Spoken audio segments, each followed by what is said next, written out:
Hello दोस्तों, आपके अपने चैनल डिस्कवर विथ रंजना पर स्वागत है। तो ज़्यादा समय न लेते हुए आइए शुरू करते हैं हिंदी साहित्य में आदिकाल, जो कि आगामी सभी प्रतियोगी परीक्षाओं के लिए अति महत्वपूर्ण है। चलिए शुरू करते हैं। जो स्टूडेंट नए होंगे वो लाइक, सब्सक्राइब और शेयर जरूर कीजिएगा, ताकि हम जब भी अपना अगला वीडियो अपलोड करें तो आपके मोबाइल पर नोटिफिकेशन पहुंच जाए। आइए शुरू करते हैं। पहले हम आदिकाल के बारे में कुछ जान लेते हैं। आदिकाल का शुरुआत जो है रामचंद्र शुक्ल के अनुसार 1050 से 1375 विक्रम संवत बताया गया है। आचार्य रामचंद्र शुक्ल ने आदिकाल को प्रारंभिक सीमा इसकी आदिकाल की प्रारंभिक सीमा जो है आचार्य रामचंद्र शुक्ल ने 993 ईस्वी मानते हुए राजा मुंज और राजा भोज के समय से लेकर अंतिम सीमा राजा हमीर देव के पीछे तक मानी है, लेकिन यह मान्य नहीं हुआ। ठीक है। फिर आदिकाल की अंतिम सीमा जो है अनेक विद्वान ने अपने अपने मत दिए कि जैसे कि ग्रियर्सन ने 1400 ईस्वी माना है, मिश्र बंधुओं ने 1387 ईस्वी माना है, रामचंद्र शुक्ल ने 1318 ईस्वी माना है और डॉक्टर रमाशंकर शुक्ल रसाल ने 1343 ईस्वी माना है। आदिकाल का नामकरण, आइए देख लेते हैं आदिकाल का नामकरण किस विद्वान में क्या क्या नाम दिया आदिकाल को। तो सर्वप्रथम ग्रियर्सन महोदय ने आदिकाल को चारणकाल कहा, मिश्र बंधु ने आदिकाल को प्रारंभिक काल कहा, आचार्य रामचंद्र शुक्ल ने आदिकाल को वीरगाथा नाम दिया, हजारी प्रसाद द्विवेदी ने आदिकाल को आदिकाल नाम दिया, डॉक्टर रामकुमार वर्मा ने आदिकाल को संधि एवं चारणकाल कहा, राहुल सांस्कृत्यायन ने आदिकाल को सिद्ध सामंत काल कहा, महावीर प्रसाद द्विवेदी ने आदिकाल को बीजबपन काल कहा, श्याम सुंदर दास ने आदिकाल को वीरगाथा युग कहा, विश्वनाथ प्रसाद मिश्र ने वीर काल कहा, धीरेन्द्र वर्मा ने आदिकाल को अपभ्रंश काल कहा, कपिल कुलश्रेष्ठ ने आदिकाल को अंधकाल कहा, मोहन अवस्थी ने आदिकाल को आधार काल कहा, राम खिलावन पांडे ने आदिकाल को संक्रमण या प्रवर्तन काल कहा, डॉक्टर गणपति चंद्र गुप्त ने आदिकाल को प्रारंभिक एवं उन्मेष काल कहा, डॉक्टर रमाशंकर शुक्ल रसाल ने आदिकाल को शैशवावस्था कहा। अब शुरू होता है अपभ्रंश साहित्य। अपभ्रंश साहित्य जो है वो 3 भागों में विभाजित हुआ था, पूर्व अपभ्रंश, अपभ्रंश और उत्तर अपभ्रंश। उत्तर अपभ्रंश का अनेक नाम मिल जाता है, जैसे अवहट्ट, अवहिता और अविहत्थ कहते हैं इसको। आचार्य रामचंद्र शुक्ल ने हिंदी साहित्य का आविर्भाव प्राकृत की अंतिम अवस्था अपभ्रंश साहित्य से माना है, जो कि अपभ्रंश भाषा का समय 500 ईस्वी से 1000 ईस्वी तक ही स्वीकार किया जाता है। शासनकाल, हर्षवर्धन का शासनकाल के समाप्ति के बाद अपभ्रंश का उदय हुआ था। 8वीं व 9वीं शताब्दी से हिंदी साहित्य की लेखनी का समय शुरू होता है, अर्थात हिंदी साहित्य को लिखा कब से गया था, तो 8वीं व 9वीं शताब्दी से। अब क्वेश्चन है कि किसके शासनकाल में हिंदी साहित्य की शुरुआत हुई थी, तो हर्षवर्धन के शासनकाल में। दूसरा क्वेश्चन है हिंदी साहित्य की वास्तविक शुरुआत कहाँ से हुई थी, किस समय से हुई थी, तो 8वीं शताब्दी से हुई थी। शुक्ल जी के अनुसार अपभ्रंश नाम का सर्वप्रथम उल्लेख वल्लभी, जो कि गुजरात में है, के राजा धार सिंह द्वितीय के शिलालेख में मिलता है। लिखित तौर पर अपभ्रंश साहित्य का सबसे पहला प्रयोग हमें संस्कृत साहित्य में पतंजलि के यहाँ मिल जाता है। राजा धार सिंह ने अपभ्रंश भाषा में सर्वप्रथम प्रयोग कर लिखा था, मेरे पिता संस्कृत, प्राकृत और अपभ्रंश तीनों भाषाओं के श्रेष्ठ जानकार थे। अपभ्रंश में स्वयंभू, पुष्पदंत, राम सिंह, धनपाल, जोइंदू, अब्दुल रहमान, जिनदत्त सूरी आदि कवि आ जाते हैं। तो हम आइए देखते हैं स्वयंभू को, महाकवि स्वयंभू को। स्वयंभू जैन परंपरा के श्रेष्ठ अपभ्रंश कवि हैं। जन्म स्थान कर्नाटक में 783 ईस्वी में हुआ था। इन्हें अपभ्रंश का वाल्मीकि कहा जाता है। भोला शंकर व्यास महोदय ने अनेक उपाधियां दी थी, जैसे अपभ्रंश के कालिदास। भोला शंकर व्यास ने स्वयंभू को अपभ्रंश का कालिदास कहा है। पहुमचरियु इनका ग्रंथ है, इनके 4 ग्रंथ मिल जाते हैं, पहुमचरियु, रिठ्ठलरेमीचरियु, पंचमीचरियु और स्वयंभू छत्रस। पहला पहुमचरियु है। पहुमचरियु में इनके कीर्ति का वास्तविक स्तंभ पहुमचरियु है। पहुमचरियु का राम काव्य पर आधारित एक ऐसा ग्रंथ है जिसमें राम की माता को लेकर के एक संदेह खड़ा हो जाता है, जिसमें राम के विवाह को लेकर के भी एक संदेह खड़ा हो जाता है। इन्होंने राम के जीवन पर जो साहित्य लिखा है वो जैन परंपरा के आवरण में लिखा है। इन्होंने राम काव्य को इसलिए नहीं लिखा कि किंतु धर्म, सनातन धर्म की बात किया जाए। रिट्ठल रेमीचरियू में कृष्ण की कथा, प्रेम का प्रतिपान किया गया है।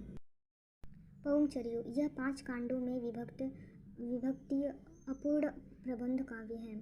इस प्रबंध काव्य को पूर्ण स्वयंभू के पुत्र त्रिभुवन ने किया। इस ग्रंथ में कुल 90 संधियाँ मिलती हैं, जिसमें स्वयंभू ने सिर्फ 83 संधियों को लिखा था। शेष संधियाँ त्रिभुवन ने लिखा था। इस ग्रंथ के प्रथम कांड का शीर्षक विद्याधर मिलते हैं। इसमें राम का विस्तृत जीवन परिचय दिया गया है। इसकी रचना शैली कड़वकबद्ध शैली है, जो अपभ्रंश साहित्य में दोहा चौपाई के संयुक्त से लिखा जाता है। स्वयंभू ने पौंचरियू की रचना धनंजय के आश्रय में किया था। पौंचरियू में राम की माता का नाम सुबाला मिलता है। पौंचरियू में राम के एक विवाह की सूचना मिलती है। पुष्पदंत ने राम के 8 विवाह को बताया है, जिसमें कि एक विवाह की सूचना पौंचरियू में मिलती है। पुष्पदंत ने अपने अपभ्रंश में राम की माता का नाम अपराजिता बताया है, जबकि राम की माता का नाम कौशल्या मिलता है, और यही मान्य भी है। रिट्ठल रेमीचरियू, आइए देख लेते हैं रिट्ठल रेमीचरियू में क्या है। इसमें भी कड़वकबद्ध शैली का प्रयोग हुआ है। इसमें भगवान श्री कृष्ण के जीवन पर प्रकाश डाला गया है। पुष्पदंत दूसरे कवि हैं पुष्पदंत। इनका जन्म जो है 10वीं शताब्दी के आसपास माना जाता है। इनका उपनाम है अभिमान मेरु।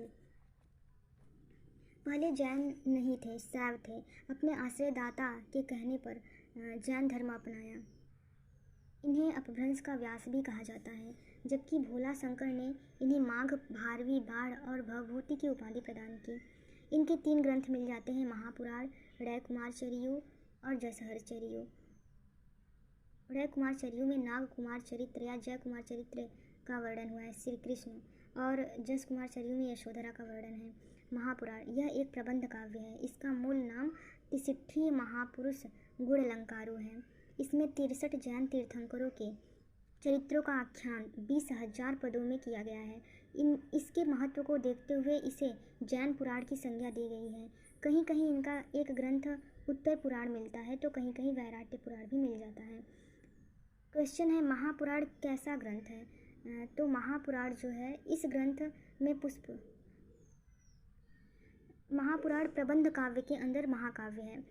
यहाँ देख लेते हैं, प्रबंध काव्य 2 प्रकार के होते हैं, महाकाव्य और खंड काव्य। तो महापुराण जो है प्रबंध काव्य के अंदर महाकाव्य है। इसी ग्रंथ में पुष्पदंत ने राम की माता का नाम अपराजिता बतलाया है, साथ ही राम के 8 विवाह का उल्लेख किया है। रयकुमारचरियू, आइए देख लेते हैं रयकुमारचरियू में क्या है। इसमें भी जैन धर्म से संबंधित कथा का वर्णन किया गया है, और साथ ही भगवान श्री कृष्ण की कथा को भी स्थान दिया गया है। यह एक खंड काव्य है। जसहरचरियू में क्या है देखते हैं। इसमें यशोधरा के चरित्र का पूर्ण चित्रण है। धनपाल, तीसरे कवि हैं धनपाल। इनका आविर्भाव 10वीं शताब्दी माना जाता है। इनकी एक ही रचना है भविष्यत कहा, जबकि इसे ही सूर्य पंचमी रास भी कहा जाता है। इसमें देखा जाए तो एक व्यक्ति के संघर्ष की कथा वर्णित है, जो कि एक वणिक मतलब बनिए पर आधारित है। जोइंदू, चौथे कवि जोइंदू हैं। जोइंदू का समय 10वीं शताब्दी माना जाता है। इनके 2 कवि हैं, योगसार और परमात्मा प्रकाश। इन्हीं रचनाओं के माध्यम से अपभ्रंश साहित्य में दोहे काव्य परंपरा की अविरल एवं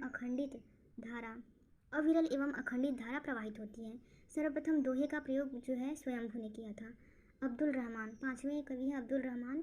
इन्हें अद्धमाड़ भी कहा जाता है।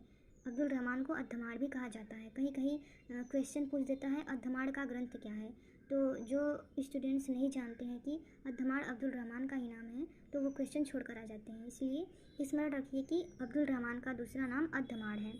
इनका समय 12वीं एवं 13वीं शताब्दी के मध्य माना जाता है। इनकी एक रचना है संदेश रासक। जन्म स्थान पश्चिमी दिशा में स्थित म्लेच्छ देश में हुआ था। पिता का नाम था मीर सेन आरच और जाति था जुलाहा, कोरी थे। जैन उत्तर साहित्य में लौकिक प्रेम काव्य की शुरुआत संदेश रासक रचना से माना जाता है। संदेश रासक, ये संदेश काव्य परंपरा का प्रथम व प्राचीन ग्रंथ है। इसमें कवि ने 3 प्रक्रमों या प्रकरणों में विभक्त किया है। इस ग्रंथ में 223 छंदों का सुंदर खंड काव्य तैयार किया गया है। इसमें विक्रमपुर की एक वियोगिनी की कथा का वर्णन है। इस वियोग वर्णन में खंड ऋतु परंपरा का पालन किया गया है। ये भारतीय भाषा में रचित किसी भी इस्लाम धर्मावलंबी की रचना है। राम सिंह पाहुड़ दोहा। राम सिंह का ग्रंथ है पाहुड़ दोहा। समय है 12वीं शताब्दी। इस ग्रंथ में इंद्रिय सुख और सांसारिक सुखों की निंदा की गई है। साथ ही मनुष्य के कल्याण के लिए विष और पाप के समान बताया गया है। मनुष्य जीवन में यद्यपि मुक्ति चाहता है, तथापि स्वर्ग पाना चाहता है, यद्यपि वह कल्याण करना चाहता है, तो उसे इंद्रिय सुख एवं सांसारिक सुखों से बचना चाहिए, क्योंकि ये विषपान के समान है। जो व्यक्ति इंद्रिय सुख और सांसारिक सुख में अपने आप को लिप्त कर दिया वह फिर अपना मूल खोता चला गया। इसी का वर्णन राम सिंह ने पाहुड़ दोहा में किया है। जिन दत्त सूरी का ग्रंथ है उपदेश रसायन रास। इसका एक ट्रिक है जिन दो उपदेश, तो जिन दो से जिन दत्त हो गया, उपदेश से उपदेश रसायन रास। समय काल है इसका 12वीं शताब्दी और इस ग्रंथ में 80 पद्यों का प्रयोग हुआ है, जिसमें नृत्य गीत काव्य रासलीला के उस मूल रूप की ओर ले जाता है जिसमें हिंदी के आदिकालीन रासो काव्य लिखे गए होंगे। कृष्ण की रासलीला के नृत्य गीत काव्य की भक्तिकालीन कड़ी अपभ्रंश की इसी काव्य परंपरा से जुड़ी होगी। आज बस इतना ही। अगला चैप्टर होगा आदिकालीन साहित्य का वर्गीकरण।